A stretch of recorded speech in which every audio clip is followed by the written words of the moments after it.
Game. This weekend is induction weekend. Fred Mcgriff, Scott Rowland, full coverage here in Cooperstown. I'm Brian Kenny, and MLB Now is right now.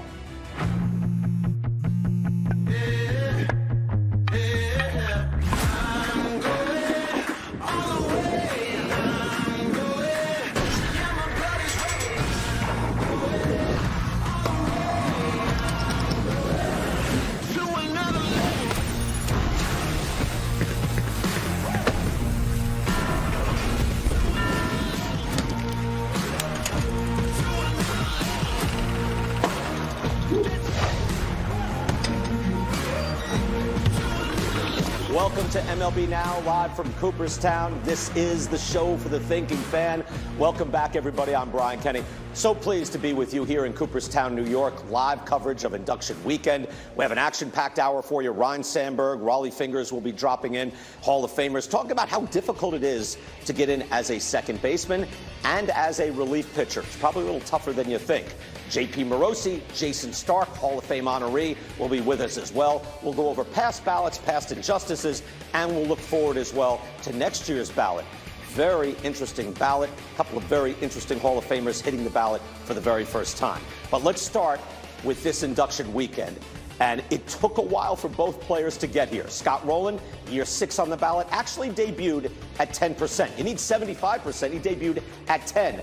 That is the lowest ever for anyone to get in on the writer's ballot. And as for Fred Mcgriff, he had to go through the entire writer's ballot and go to a veterans committee. That made no sense to us for the past decade. So once again, while we're here, basking in Fred Mcgriff's glory, let's give Fred Mcgriff some Cooperstown justice. Fred Mcgriff was a big star while he was playing. I mention that all the time because people have short memories. Mcgriff was top 6 in this league in OPS plus 7 straight years. He was an elite power hitter.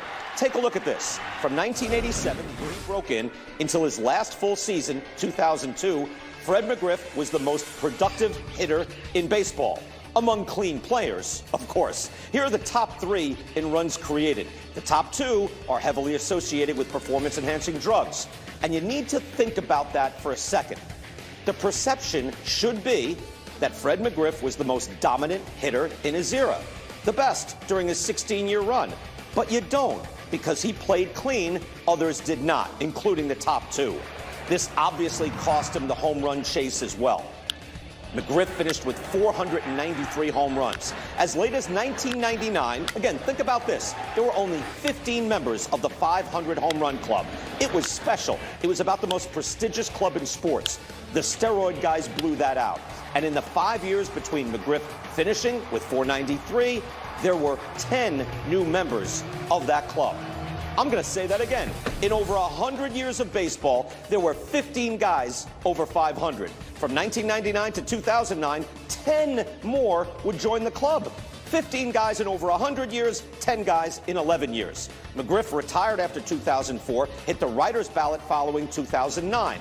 By the time the 5-year wait was over, 500 home runs had become rather common, and he fell short.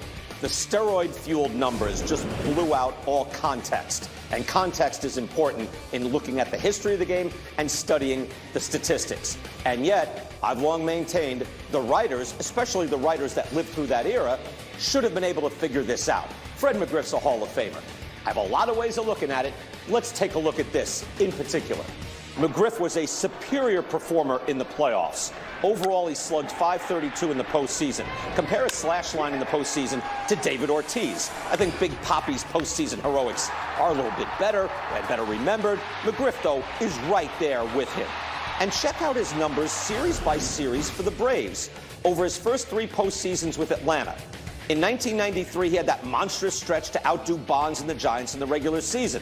And then he tore it up against the Phillies, a .519 on base, slugged nearly .700. In 1995, he slugged .667, .688, and .609. He had a .526 on base in the NLCS against the Reds. That was Atlanta's first World Series title. Mcgriff got them there. And in 1996, he slugged .778. .536, and if you watch the show, you might remember Mad Dog telling me he didn't remember Mcgriff did anything against the Yankees in '96. He had a .423 on base. He slugged .600. we tend not to count a postseason record in the Hall of Fame analysis. It not only matters, it matters more. We've been touting Fred McGriff's qualifications for about a decade now. Cooperstown justice has finally been served. And yes, I took a shot at Mad Dog when he can't defend himself. I feel better about it now. And when I say the writers don't get it, I don't mean you guys, of course. No, not these. Jason Stark is here, Hall of Fame honoree. JP Morosi, great to have you guys back here. Jason's photo is right back there, Hall of Fame honoree. You're sure it's still there? Yeah, I'm sure. Okay, good to know. We're very close to it here. Just, again, history is a funny thing. We think we're going to remember things accurately. And I keep going back to that basic thing. I'm like, no, kids, in the 90s, Fred McGriff was the man. Give us something on that. He was the man. I'll give you a stat that I dug up the other day that just blows me away about Fred McGriff. Did you know that Fred McGriff was his team's starting cleanup hitter over a decade and a half, more times than any player in the live ball era except for Eddie Murray? Take a look at this list.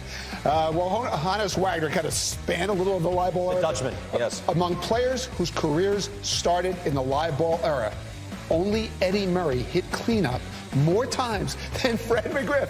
And Brian, what does that tell us? He was hitting cleanup at 25 years old in Toronto, still hitting cleanup 38 years old with the Cubs. And I know that somebody has to hit cleanup every game, but not everybody gets to hit cleanup. Oh.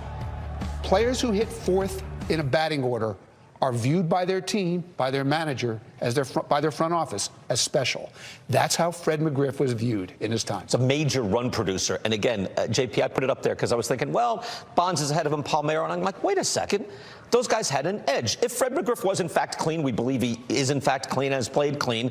He is so jobbed by the steroid era. That's the basic thing, that the steroid era made .493 just look much smaller. You're right, and it's incredibly unfortunate that it took this long for Fred McGriff. But now we can say to him, congratulations and happy anniversary, because it was 30 years ago yesterday that he made his Braves debut and helped to change their season. You think about this. Home run in Game 1 as a member of the Braves on that July day back in 1993. And from this point forward, BK, every GM would wish to make a deal this impactful as John Schuerholz did. From this day forward in that year, they went 51-17, a 750 winning percentage. What were they, 9 out when they got him? Yeah, unbelievable. And they gained 10 games on the Giants. And who did they catch?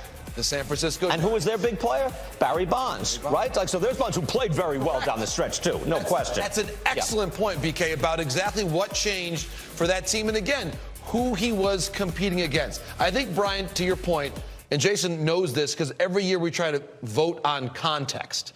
The context of that era was so blurred that we never really had a good idea of where the appropriate context was. But fortunately, for McGriff and the Hall, he's here now where he belongs. I just say, just basically, as we're here now and we get to, it feels nice to be able to do Cooperstown justice for Fred McGriff as he's being inducted. I just did the walkthrough with him up at the Clark Center. It's rewarding. Justice is served, and it's a proper reflection of history. But we just got a good result with the writers and the Veterans Committee, I thought, this year. It doesn't always happen. It's difficult. It is a voting process. But Scott Rowland getting over the top felt right to me. Fred McGriff getting the vote on a, by the way, a ballot with Bonds, Clemens, Palmeiro, Bell, Schilling, like, you know, where there's an excusing some sort of behavior and then there's rewarding good behavior. I thought this one rewarded good behavior. That is so true. Both these guys were overlooked stars, right? Overlooked great players. Overlooked for different reasons. But when you look at why they didn't get elected, I was looking at Scott Rowland's first year in the ballot, which was Fred McGriff's 9th year in the ballot. There were 8 players on that ballot who became Hall of Famers, plus Bonds, Clemens, Schilling, Manny, Sosa, that whole group. Think of how overcrowded the ballots became because of the PED era. And guys like this were almost overlooked, almost didn't get here. So glad that that changed. And too, Jason, think about the character clause used for the good. Right. That's the story here. It could happen. Yeah. Yes. Fred McGriff walked in that clubhouse. I spoke this week with the great Terry Pendleton, who said when Fred McGriff stepped in that clubhouse, everybody's attention went to him. He helped to galvanize and change that team. That's positive character. Scott Rowland, we'll talk a lot about his philanthropy in the days ahead. That's a huge part of his story, what he meant to every single clubhouse. Character clause for the good, BK. Yeah, that could swing too. Even on that Veterans Committee ballot was Don Mattingly and Dale Murphy. I hope it swings that way too. And I don't keep meaning to beat on Barry Bonds and Roger Clemens. It's just that their notoriety has just made them more famous. Do you know what I mean? It was like Pete Rose, too. Eventually, Pete Rose was talked about more than if he had just gotten into the Hall of Fame, right? I mean, they become bigger and bigger, and then a new generation comes along, and what do they hear about? They hear about those players were representative of their era. No. At the time, Fred McGriff, Barry